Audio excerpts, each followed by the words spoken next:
আপোষহীন বিপ্লবী শরীফ ওসমান হাদির মরদেহ ময়নাতদন্তের জন্য নেওয়া হয় সোহরাওয়ার্দী হাসপাতালের মর্গে। বাদ জোহর সংসদ ভবনের দক্ষিণ প্লাজায় অনুষ্ঠিত হবে জানাজা।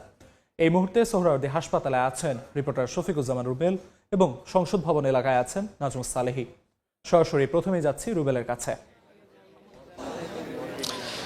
শহীদ শরীফ ওসমান বিন হাদির মরদেহ এই মুহূর্তে সোহরাওয়ার্দী মেডিকেলের মর্গে। আমরা যতদূর জানি যে তার যে ময়নাতদন্ত সেটি সম্পূর্ণ হয়েছে। সেখানে মূলত তার যে জানাজার জন্য প্রস্তুত করা হচ্ছে। এখান থেকেই তাকে নিয়ে যাওয়া হবে জানাজার জন্য দুপুর 2টায়, যেখানে নির্ধারিত জায়গা সংসদ ভবনের দক্ষিণ প্লাজায়, যেখানে মানিক মিয়া অ্যাভিনিউ, সেখানে মূলত তার জানাজা অনুষ্ঠিত হবে। আমরা সকাল 9:50 মূলত এই জাতীয় হৃদরোগ ইনস্টিটিউটের হিমাগার থেকে ওসমান হাদির মৃতদেহটি আনা হয়েছে ফরেনসিক মেডিসিন বিভাগে সোহরাওয়ার্দী মেডিকেলের। সেখানে আনার পর থেকেই মূলত ময়নাতদন্তের যে কার্যক্রম সেগুলো চলছে। আমরা ঘণ্টাখানেক যাবতেই দেখতে পাচ্ছি যে তার যে ময়নাতদন্তের যে যাবতীয় কাজগুলো থাকে সেটা ইতিমধ্যেই শেষ হয়েছে, আমাদেরকে জানিয়েছেন। এরপরে মূলত তাকে জানাজার জন্য প্রস্তুতের যে প্রক্রিয়া সেটি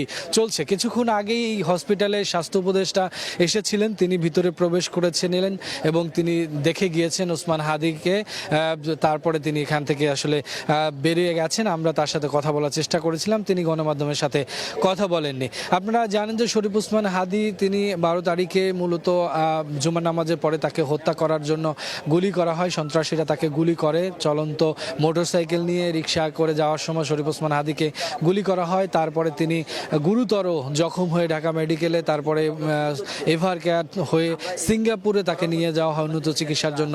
2 দফা অস্ত্রোপচারের পরও শরীফ ওসমান হাদি কিন্তু আর ফিরে আসেনি, তিনি শাহাদাত বরণ করেন। তিনি বীর হিসেবেই এই জাতির কাছে আসলে তাকে ইতিমধ্যেই সকলে বীর হিসাবে গ্রহণ করেছে। এবং শরীফ ওসমান হাদিকে দেখতে এই সোহরাওয়ার্দী মেডিকেলের সামনে অনেক মানুষের আমরা দেখতে পাচ্ছি, তার যারা সহযোদ্ধা, তারা সহকর্মী, তার স্বজন সকলে এখানে উপস্থিত হয়েছেন। সকলের মধ্যেই শোকের আবহাওয়া, সকলেই শোকাহত এবং সেই সাথে সকলেই যারা ওসমান হাদির পরিকল্পনাকারী হত্যাকারী সকলে বিচার দাবি করেন এবং তার যে চেতনা সেটি বাস্তবায়নের জন্য সকলে একমত পোষণ করেন। তো ওসমান হাদির মৃতদেহ জানাজা প্রস্তুত করা হচ্ছে, নিয়ে যাওয়া হবে রাজধানীর সংসদ ভবনের দক্ষিণ প্লাজায়। সেখানে রয়েছেন আমাদের সহকর্মী নাজমুস সালেহী, তিনি জানাবেন সেখানের কি পরিস্থিতি।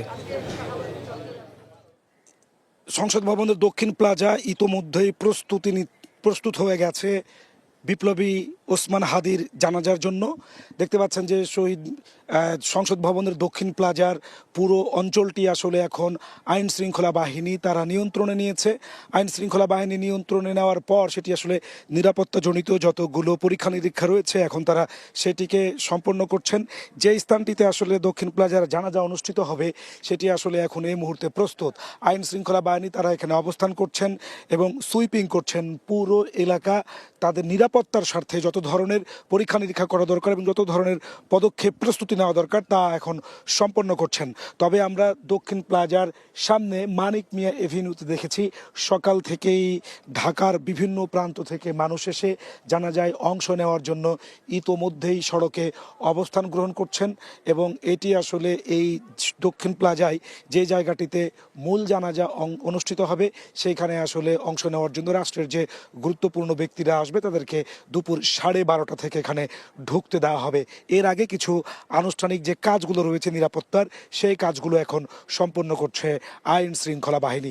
শরীফ ওসমান হাদির জানাজায় অংশ নিতে রাজধানীর বিভিন্ন প্রান্ত থেকে ইতোমধ্যেই মানিক মিয়া এভিনিউতে এসে জড়ো হচ্ছেন তার ভক্ত সমর্থকরা এবং তারা আসলে দাবি তুলছেন যে যত দ্রুত সম্ভব পেপার পত্রিকার মাধ্যমে আসলে গণমাধ্যমে খবর হয়েছে যারা এই হত্যাকাণ্ডের সঙ্গে জড়িত তারা অনেকেই ভারতে পালিয়ে গেছেন, চলে গেছেন, তাদেরকে যাতে খুব দ্রুত ফিরিয়ে আনা হয় সেই জন্য তারা এখান থেকে দাবি তুলছেন। শরীফ ওসমান হাদির এই মৃত্যুকে কেন্দ্র করে কিন্তু এখন পুরো জাতি শোক পালন করছে। রাষ্ট্রীয়ভাবে আজকে কিন্তু শোক ঘোষণা করা হয়েছে।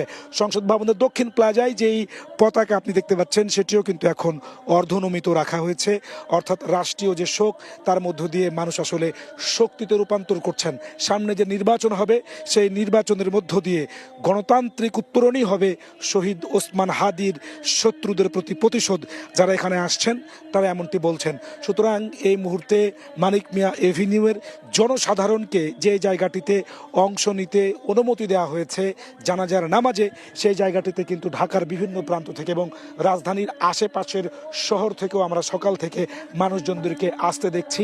বেলা যত বাড়ছে মানিক মিয়া এভিনিউয়ের ওই রাস্তাটি লোকে লোকারণ্য হয়ে যাচ্ছে। প্রচুর সংখ্যক মানুষ এসে উপস্থিত হয়েছেন। আর রাষ্ট্রের গুরুত্বপূর্ণ ব্যক্তিরা যে জায়গাটিতে জানাজায় অংশ নেবেন, মূল যে জানাজাটি হবে সেটি দক্ষিণ প্লাজা সংসদের, সেই জায়গাটি ইতোমধ্যে প্রস্তুত হয়ে গেছে। এখানকার খুঁটিনাটি যে কাজগুলো রয়েছে, বৈদ্যুতিক সংযোগ এবং আইন শৃঙ্খলা বাহিনীর যেই নজরদারি বা নিয়ন্ত্রণ, তারা এখন সেটিকে আসলে সম্পন্ন করছেন। পুরো সংসদ ভবন এরিয়া আইন শৃঙ্খলা বাহিনী নিয়ন্ত্রণে নিয়ে সেটিকে তারা এখন সুইপিং করছেন। ঢাকার বিভিন্ন অঞ্চল থেকে পায়ে হেঁটে যতটুকু সম্ভব গাড়িতে মানুষ আসছেন এই জানাজায় অংশ নিতে। আমরা দেখেছি জানাজাকে কেন্দ্র করে সংসদ ভবনের আশেপাশে প্রবেশের যতগুলো রাস্তা রয়েছে তার প্রতিটি রাস্তায় মানুষের উপস্থিতি আছে। আইন শৃঙ্খলা বাহিনী তল্লাশি চৌকি বসিয়েছে, ব্যারিকেড বসিয়েছে। সাধারণ মানুষকে এখানে প্রবেশ করতে হলে অন্তত 3 স্তরের নিরাপত্তা বলয় পেরিয়ে তারপরে সামনের দিকে এগিয়ে আসতে হচ্ছে।